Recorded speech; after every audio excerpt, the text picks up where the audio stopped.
hold music. You want to avoid it, and so do your customers. So say goodbye to hold music and hello to faster, smarter support with Salesforce. Make service more personal and agents more productive using built-in trusted AI. Then watch costs and wait times drop and satisfaction soar. Support customers in a whole new way with Service GPT. Learn how at salesforce.com/servicegpt. If you've been feeling overwhelmed with anxiety lately, try listening to a guided meditation on the Meditation for Anxiety podcast. Meditation is a proven, natural way to help you calm down and dissolve stress so you can feel lighter and happier. So subscribe for free today to the Meditation for Anxiety podcast by searching for Meditation for Anxiety on your favorite podcast player. This is Optimal Finance Daily, episode 2524, How to Be Frugal and Live a Good Life by Tynan of Tynan.com. And I'm your host and personal finance enthusiast, Diana Merriam. Now let's jump right into today's post to start the week as we optimize your life. How to Be Frugal and Live a Good Life by Tynan of Tynan.com. I think the way most people spend money is absolutely nuts. I see people buying things they can't really afford or things that will have no lasting impact on their lives whatsoever, and I cringe. Be frugal, I want to yell. On the other hand, there are people who go way out of their way to save $1, even when spending that dollar would really make their life better or create some lasting memory that would impact them long after the dollar was gone. Don't be cheap, be frugal, I want to yell. Maybe a better phrase for frugal, at least the way I think of it, is financially efficient. And just like most mistakes I see people make, this one stems from not actually thinking about decisions and just going with the flow. Money should only be spent if you have it, first of all. Just because everyone has a car doesn't mean that you're somehow entitled to one too. If you don't have money for a car, don't buy one. Never finance anything, with the possible exception of a house. Even then, I think is usually a bad idea. Financing things ensures that you pay more for them than you have to, whether through interest or a higher price that allows the vendor to offer free financing. If you had just saved the money and then bought the item, the opposite would have happened. You would have earned interest on the money and thus had to spend less on the item. If you can get ahead of that curve, you're at a real advantage. You buy a crappy car that gets you around, and then you start saving money. Maybe later you buy a slightly better one with the money you've saved. You can keep repeating that cycle, and eventually you end up with a nice car and no debt. He who finances will end up trading cars as well, keeping debt as a permanent part of his life. But maybe you shouldn't buy a nice car anyway. The first category I see people spending too much money on is things to impress other people. If the car you have is making the difference between how people act towards you, you need to find new people to hang out with. In the end, unless you have a Ferrari or something, no one even notices. When spending money, people think most about the price. This is completely wrong. The first consideration should be the value of the item when you're done with it. Will it be worth anything at all? A night in a fancy hotel won't. A fancy car will be worth much less. On the other hand, a used Rolex may very well be worth more. Same with some art. In the middle are things like Apple laptops, which depreciate but not by much. If you operate in a surplus, always paying cash for things, keeping a buffer, never going into debt, the only real cost is the difference between what you paid and what you'll sell the item for later. You have to spend some money on things that depreciate to nothing. Food, for example, unless you're selling your sewage. If you have to buy something that depreciates, optimize for utility. With food, that means you buy healthy, inexpensive food.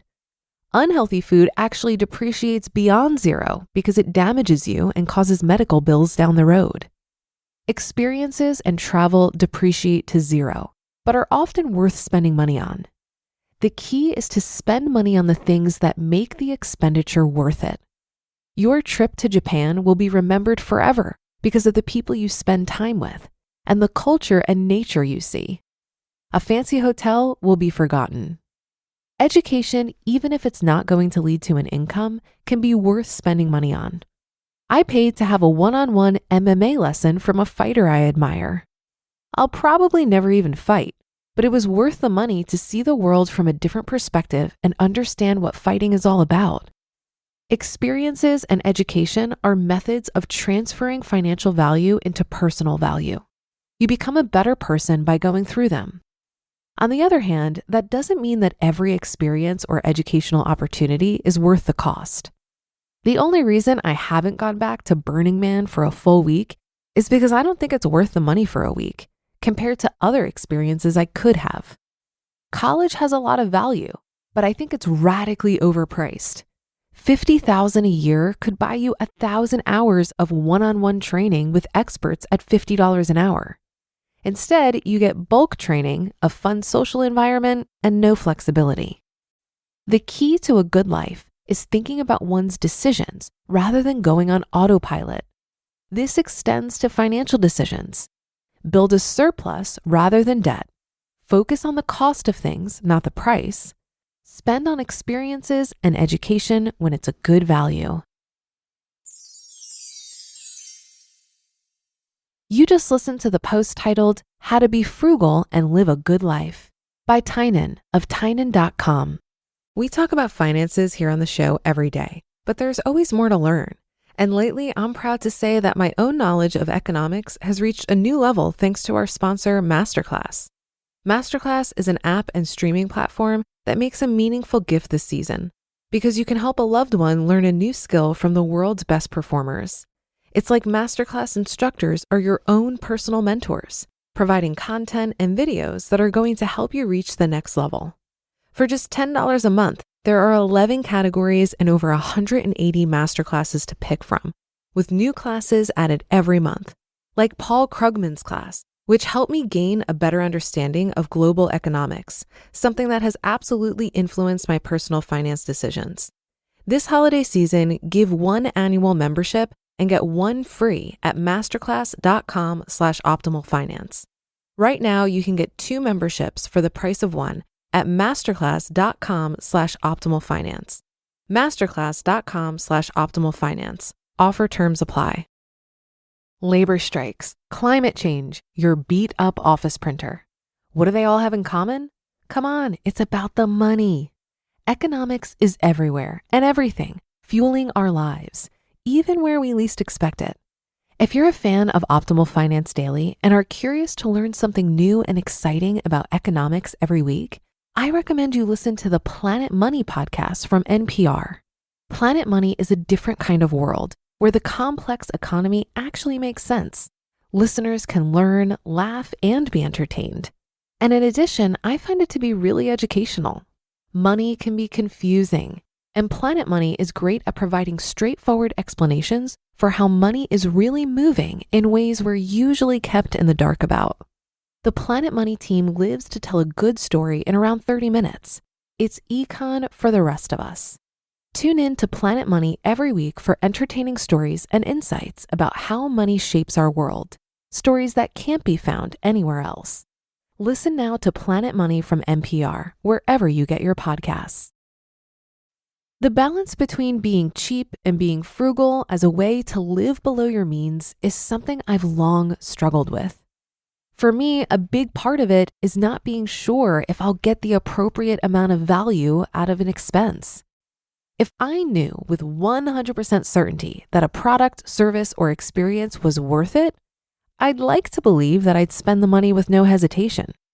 So for example, years ago when I first bought my house, I splurged on a new set of sheets and a comforter from Brooklinen. They were expensive, but after extensive research, I determined that they would be worth the cost, and I looked at it as a gift to myself. And I was right. I absolutely loved those sheets, and just one set lasted me over 5 years.